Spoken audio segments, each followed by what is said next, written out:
Last time on Zero to Hero, our boy Syl fell into doom about the most recent expansion, but pulled himself together by focusing on his community. Did he finish Soto? Does he have the strength? Find out that and much more on this episode of Zero to Hero.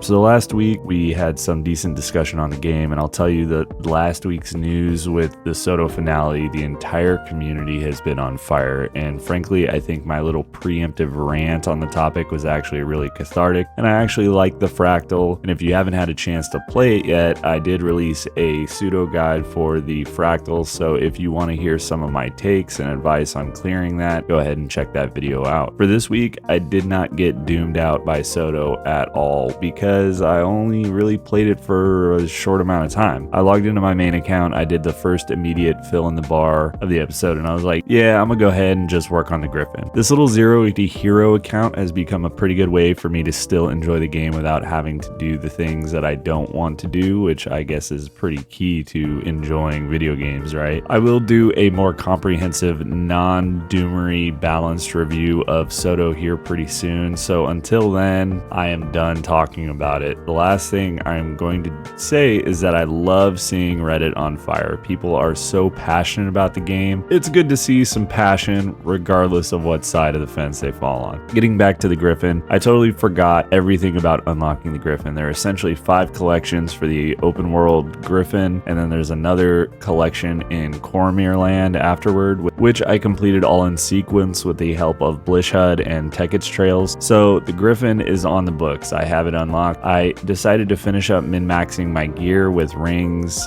and so on, and I finally had enough fractal currency to finish my ascended rings. I had enough raid currency for my ascended accessories, laurels for my amulet, and for the back piece I took a trip to Siren's Landing in season 3. I finished up the tier 3 of the Season of the Dragons, or the Return to achievements, for the 250 pearls that it rewards, so I can pretty much instantly buy a stat selectable backpack, which only leaves one ascended weapon remaining before we have an absolutely min-maxed character. I still need to finish up Wing 3 stuff for legendary armor, the first part, and I still have quite a few ectoplasmic residues to find, which hopefully I can snag from Wing 3 and Wing 1. After Wing 1 this week, I have everything I need for the spirit threads, so I'll be focusing on energizing them from the Chak Jarrett meta as a part of my regular playstyle. I'm actually looking forward to revisiting Heart of Thorns. I still need leyline gliding. That's another thing that I'm anxious to check off on the list. Once that happens, I'll be in a better position to pug Wing 3, and if I can get it done sooner, the better. I just need the Aurelium Mirror and a KC kill. I might actually be able to buy an instance for some of that, but we'll see what happens. I did go through and finish Soto on the Zero to Hero account for a special astral claim bonuses. Overall, I'm not going to talk about it.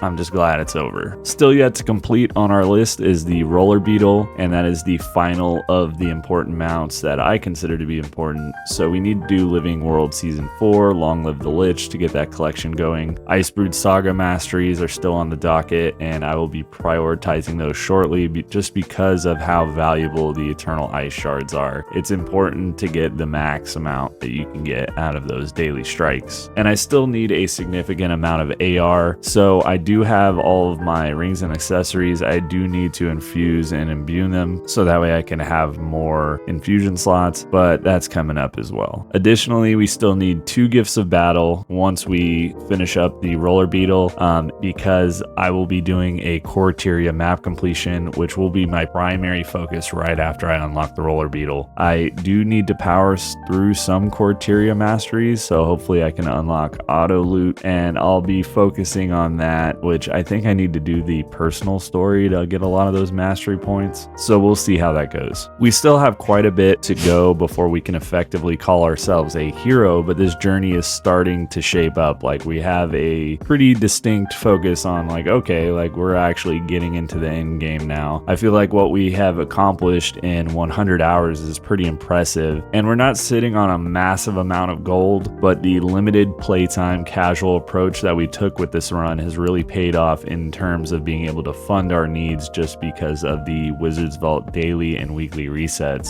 Last thing for this week is that we drew our winners for the giveaway on episode 7. The winners already know who they are because I reached out to them in game, but it was Captain Z, Coom, and Salmonella, who all received a in-game message from me, and 2 of the 3 are getting expansion 5. The other one got $25 worth of gems. And so once pre-orders start dropping and I can order the game off Amazon or another authorized seller, I'll be buying those ASAP for you guys and getting the game code sent to you in game. If you do ever decide like, hey, I wanted the deluxe version or whatever, just let me know and we could get you gems or something else. So until the money's spent, you have flexibility. I'm not locking you in on waiting for the expansion if you want to buy it yourself. Ultimately, I wouldn't have gotten any of this without you guys, the viewers' support, so I'm happy to give back to the community. Stay tuned because there will be more giveaways in the future, so if you didn't win this time, there will be more chances coming up. Speaking of you guys, like always, let me post some questions and I will then give you my thoughts on last week's. So for question 1 this week, what weapon do you hope your class gets on this next expansion? Bonus points if you have an idea of what kind of weapon it'll be. This time we got a bunch of support weapons. Do you want a Condi DPS, a power DPS? Like, what do you want to see on your weapons for this upcoming expansion 5? And question 2, what meta, fractal, or strike mission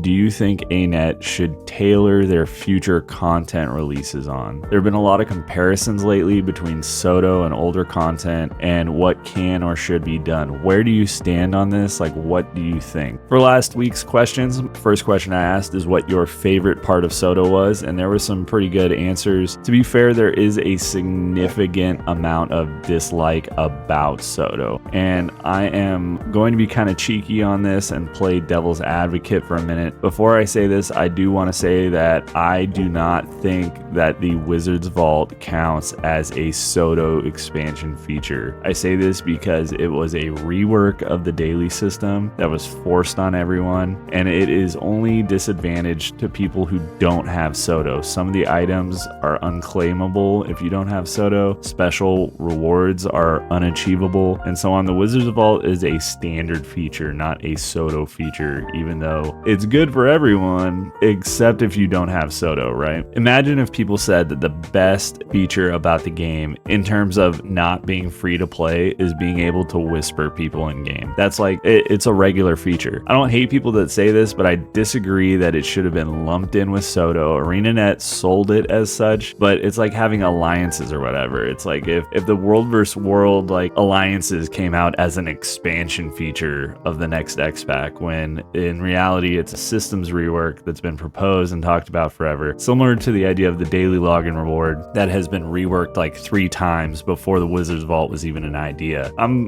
done talking about the Wizards Vault. Let's get back to my favorite part of Soto. My favorite part is the first map in its entirety. When I think of Soto, I literally only think of Skywatch Archipelago. Sure, it has tons of reused assets, like almost nothing but reused assets, which is more or less the entire game. It's not just the entirety of this game, it's almost every game. I don't really care about asset reuse. I know that is thrown out to basically shame ArenaNet, but as long as the setting and the stories are interesting, that's what I care about. I feel like Skywatch Archipelago had some of the most compelling side stories out of the entire Soto storyline. These little islands of what could have happened, and instead of being in some lore book that you just sky scale over, there are multiple event chains with little characters that are surviving in this like horrible dystopian reality that could have happened, but the commander stopped it. I personally love the idea of the myths and alternate worlds and so on, and it would have been great if Amnitas or Internios were just like completely abandoned and we went into the wizarding world of Isgaren and with his mostly unethical experimentation in the mists. A lot of the stuff that other people liked, I like also. I think that the main system will carry over as interesting content will be the relic system, and I'm hoping for some interesting collection lines to unlock the new relic. For my legendary relic, moving on, I was extremely disappointed that I didn't get to go on a legendary journey for the relic, and instead it just got like handed to me in a pop-up. As for question 2, I asked you what other games you played, and before we get into your responses, I'll tell you some of mine, which I will be showing my age a little bit here, but there is a strategy game called XCOM 2 with the DLC War of the Chosen, and I love that game. It's basically you're like a Mujahideen freedom fighter terrorist against an alien occupation of Earth, and it's a turn-based strategy game with a lot of luck, dice rolls, and it ages like a fine wine. Like every now and then I just re-download it from my Steam and I play through it again. Besides that, I do enjoy the BioShock franchise, primarily BioShock Infinite, because of the whole like split time alternate world style story. I feel like they did a great job, and BioShock games are always fun to play with equal parts challenge and equal parts excitement. It's kind of like not really a horror, but it's like a dark themed. As for online games, I did dip into Warframe for a little while, and I have downloaded and tried out Black Desert Online, which seems like a lot of fun. And those of you with Prime Gaming, they regularly do drops and basically just give you the game for free, and that's how I got it. It has a reputation of being pay to win, but I don't really intend on getting to that point in the game anyway, where I feel the need to have to actually spend money on it. The graphics are absolutely beautiful, the combat is a lot of fun, and honestly I haven't really figured out any of the systems at all, but if people would be interested in some BDO content, I wouldn't be opposed to making some videos on it. And with that, let's get into the comment section. Evgeny says that the intro mission, Skywatch, and the first half were really good, and I enjoyed getting the sky scale on the easier track myself. I found that the new sky scale method was also a ton easier, and I found that ArenaNet finally did a good job of making it more accessible for people. Burying it in Dragonfall was a bad move for marketing, and all things considered, it was in a Living World season with no publicity, and I'm glad that they included it in Soto and marketed it accordingly. Moo says that he digs the new strikes and weapons, and he also plays Final Fantasy XIV, and I like the strikes, Dagda CM, Sarah CM for all the sweats. Overall, I think that the normal mode strikes still need less health. If the content is boring to fight, then they need to make it quick. For Final Fantasy XIV, I have never played it. I did download it, and I was going to play through and do a comparison, but I never really got around to it. I don't have time, as you guys know. Again, if you would find it interesting, I would make a video or two on it, but I am not going to pay a monthly subscription for any game. And Costo likes Legendary Armor, which obviously I respectfully disagree with that, but he digs games like Oxygen Not Included and Victoria 3, which I hadn't heard of either of these games. Both of them look like they are incredibly complicated, and it would take me hours and hours just to understand the systems they have built in. I am pretty good at hyper-focusing on some games, but like these look really intense. I feel like I have too many things to juggle in real life to ever get into either of those games. Jana plays League and Dota 2, which I was a fan of MOBAs as well. Me and my wife ended up playing Mobile Legends a lot.